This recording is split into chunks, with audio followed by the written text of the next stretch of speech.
If your car doesn't start and the engine doesn't turn over, there may be a clicking noise.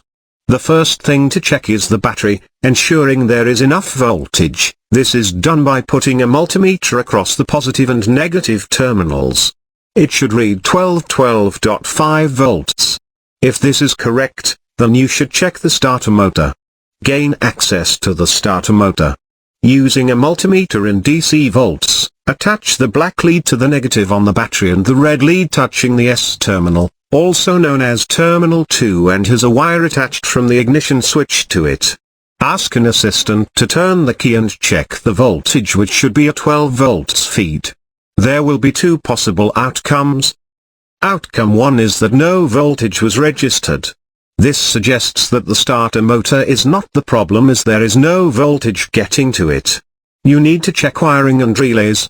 Outcome 2 is that a voltage of 10 to 12 volts was registered. This confirms the wiring and switch are working correctly. The next step is to do a voltage drop test, which will tell you if the starter motor is receiving the correct amount of voltage and amperage to turn the engine. This test will tell you if corrosion or bad connections are causing high resistance. Gain access to the starter motor. Set the multimeter to DC volts and attach one of the leads to the battery positive terminal. Attach the other lead to the stud on the starter motor, also known as terminal 1. Turn the ignition key and check the meter.